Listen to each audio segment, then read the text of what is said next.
Hello, everyone, and hope you are doing well. Again, with another lesson, tips, and pieces of advice in which we try to help students of English.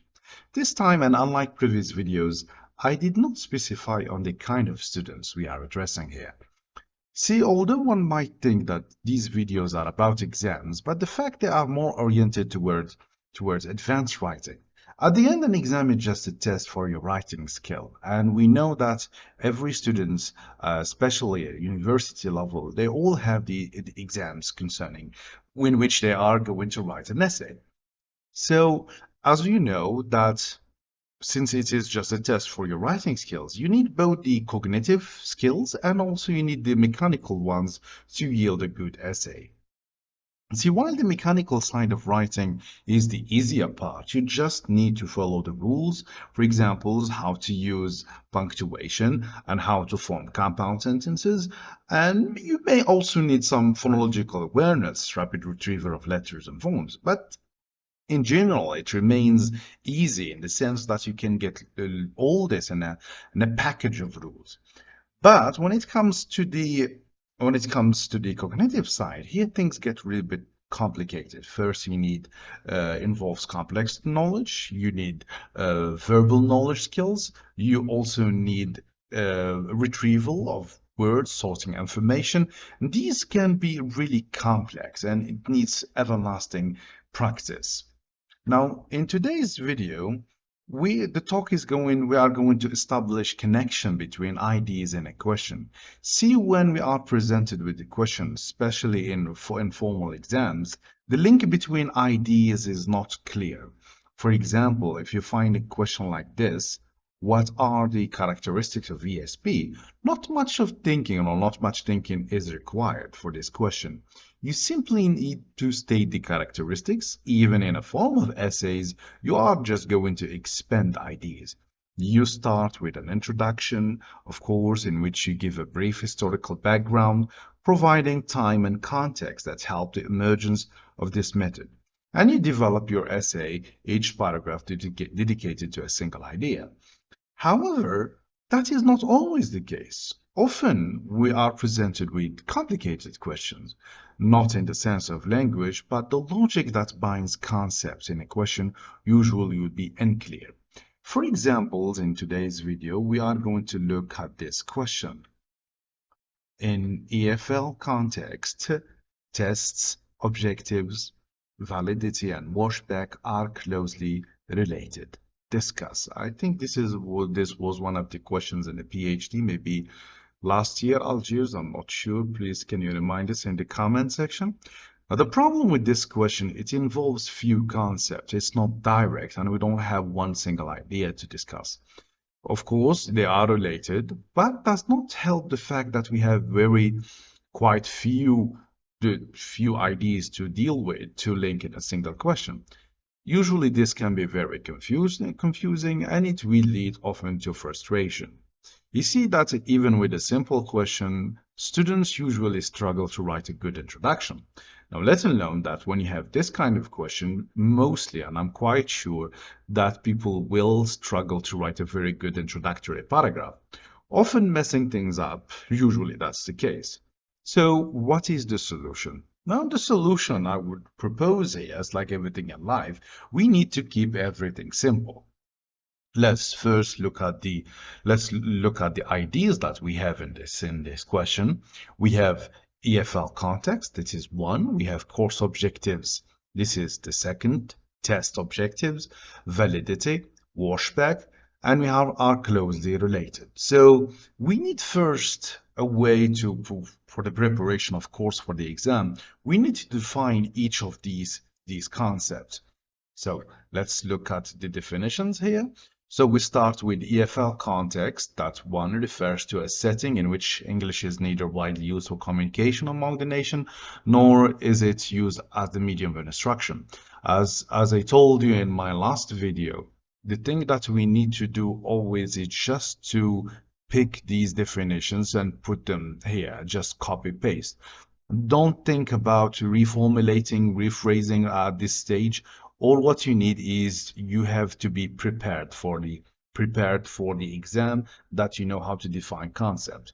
Now, a course objective, we have specified the behavior, skill, or action that students can demonstrate if they have achieved mastery of the objective. Of course, the idea of course objective, I do believe that everyone, or at least students who have studied didactics, you are familiar with. You have the objective of the testing.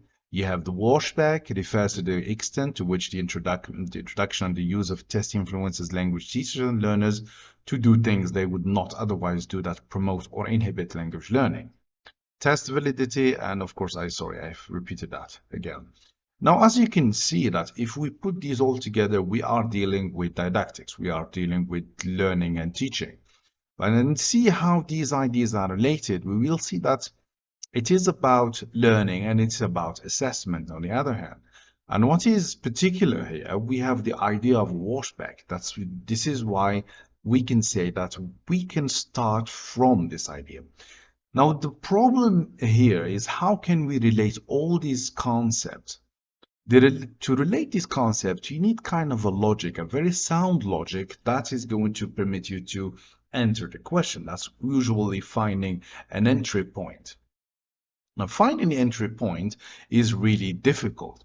You see, for example, if we start in EFL context, we usually, in any EFL context, what is the aim? That what we look for is effectiveness and efficiency. I want you to remember this as a student. If anyone is talking about EFL context and teaching and learning, we look for effectiveness and efficiency. And of course, when you talk about course objective, that's learning outcome. And if we're talking about objective, also we are talking about assessment. Sorry, we're talking about assessment. Now we need to relate all this in one single idea. So at least to find an entry point in which is going to help us and write a very good essay. And as I always say, a good essay is that simply means a very good introduction. In this video, I'm proposing this introduction as a way of logic to relate all elements together. In my essay, I said the alignment between the different elements in teaching is meant to ensure the effectiveness and the efficiency of the teaching process. Here already said that teaching, as we know, is a process. And since we have few elements, and these elements should be aligned to what? To reach that effectiveness and efficiency. Now, from the setting of course objective to strategic evaluation and assessment, a teacher should achieve and maintain consistency and clear connection between all these aspects. The second sentence is simply narrowing information, my ideas. My ideas really, it's a bit broad. I need to narrow it down. I'm now talking about what are these aspects. These aspects start from the course objective to strategic evaluation. The word strategic evaluation really has a sense because when we evaluate, we devise usually a strategy and we try to evaluate certain point in the teaching process. And we have assessment, and of course, this is going to differentiate between evaluation and assessment. A teacher should achieve and maintain consistency and clear connection between all these aspects. The next idea, while the relationship is linear in the sense that course objectives have an influence on testing purposes, meaning that in a linear sense means that we start with course objective, then we move to activities, then we move to testing and assessment. Now, a reverse effect can occur when assessment influences either positively or negatively. Always remember that when we assess, that means that we are going to fix something. Either for maybe the teaching itself, the teaching process there's something wrong with it and we need to amend it, or that's positively. But of course, there is what we call the notion of negatively also. And negatively the teaching and learning process, hence the washback effect. So here, when we have either positively or negatively, it's the washback effect. Although the washback effect is usually associated with the negative side, but still it is both. As you can see here, that some students usually ask me, can I put definition at the level of introduction? Yes, you can. I have just did that. I just did put a definition here, the definition of a washback effect. But you need to do it in a very, how can I say, in a niche way that you don't sound like someone from first year or second year university. I mean, always remember when you sit for any kind of exam, you want to give the impression that you really are mastering that level. So this is at least my first attempt. I have written also a second introduction, and I do believe they are similar, but the language is different. So teaching is a system of integrated processes tuned to function in harmony to attain efficiency and effectiveness. Always remember we teach for these two, to be efficient and to be effective. We want our students really to know what they are doing, to study, to reach, to gain skills, and we want to do that in an efficient way so we don't wasting too much time and money, of course. First, a teacher sets course objective, opting for a suitable methodology to design classroom activities, and finally devises valid tests to assess how well, sorry, there's a mistake here, how well those goals are met. Now, subsequently, assessment has an influence on language teaching as an instructor alters the way of teaching to amend any deficiencies, a phenomenon referred to as the washback effect. While the latter can be positive when the influence is positive, yeah, you can fix this, there is kind of repetition, and aids in achieving good teaching practices, it can be negative when it constrains or narrow teaching content. So this is my second introduction. In the second introduction, also the same thing. So we start that we need effectiveness, we need efficiency, we need all the processes to be aligned. But when there is this relation between when the relation is positive in the sense that everything is related and we are enhancing the learning experience, everything is good. And but when we have the washback, usually it constrains and narrow teaching content, we have a negative influence. So this is my logic.